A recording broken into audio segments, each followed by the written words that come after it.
नमस्कार दोस्तों।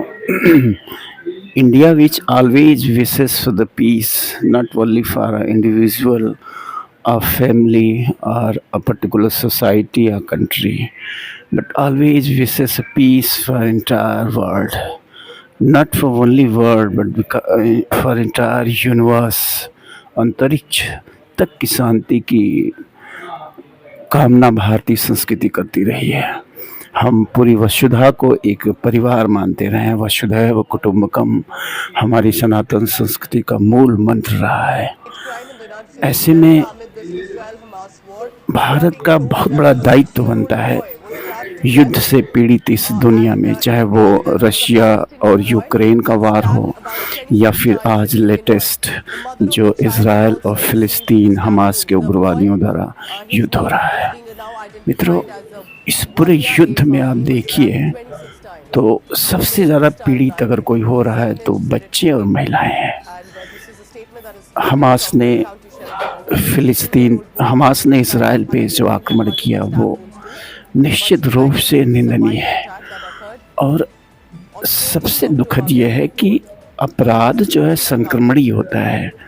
ये जो है तेज़ी से फैलता है। हमने जो युद्ध, अपराध और हिंसा की खेती करी है लंबे समय से हमारे समाजों में, वो फसल अब लगभग तैयार हो गई है, ऐसा प्रतीत होता है। हमास के इज़राइल आक्रमण के प्रतिरोध में दुनिया भर में छिटपुट घटनाएं हो रही हैं। अमेरिका में एक 6 साल के बच्चे पे एक एथनिक अमेरिकन ने 16 बार चाकू से वार किया और उसकी हत्या करी, सिर्फ इसलिए कि ही वॉज फ्रॉम फ़िलिस्तीन, वो फ़िलिस्तीनियन था। और ऐसे ही इज़राइल में सैकड़ों बच्चों की हत्या करी गई हमास द्वारा, वो सिर्फ इसलिए कि वो इज़राइली थे।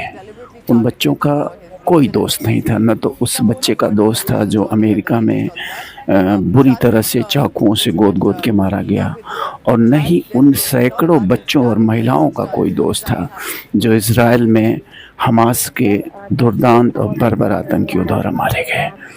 तो कुल मिला के युद्ध जो ये हैं, ये जो हिंसा की मानसिकता तेज़ी से बढ़ रही है दुनिया में, इस मानसिकता पे हर हाल में अंकुश लगाना पड़ेगा।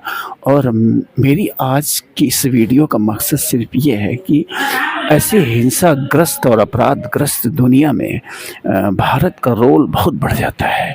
लेकिन अभी तक की एक्टिविटीज़ को अगर देखा जाए तो भारत सरकार का कोई बहुत बड़ा योगदान दिखता नहीं है। तो मैं आग्रह करूँगा, अपील करूँगा भारत सरकार से, नरेंद्र मोदी जी से, कि वो विश्व शांति की पहल करें, आगे आकर पहल करें, आगे आएँ। ये भारत का दायित्व है, ये भारत का कर्तव्य है। और सबसे बड़ी बात है कि ये भारत और भारतीय संस्कृति का स्वभाव है कि वो शांति के लिए पहल करे। तो ऐसे में मैं भारत सरकार ही नहीं बल्कि उन भारतीयों से जो युद्ध को एक गेम की तरह देखकर आनंदित हो रहे हैं, उनसे आग्रह है कि युद्ध कभी भी जो है अच्छा नहीं होता है किसी के लिए भी। ये युद्ध की जो परंपरा तेज़ी से फिर से विकसित हो रही है दूसरे विश्व युद्ध के बाद, ये हमारे समाज को, हमारी दुनिया को तीसरे विश्व युद्ध की तरफ ले जा रही है। और आप कल्पना नहीं कर सकते हैं कि अगर दुर्भाग्य से तीसरा विश्व युद्ध हुआ तो क्या हालात होंगे हमारी दुनिया की। मानव सभ्यता आप कह सकते हैं कि नष्ट प्राय हो जाएगी।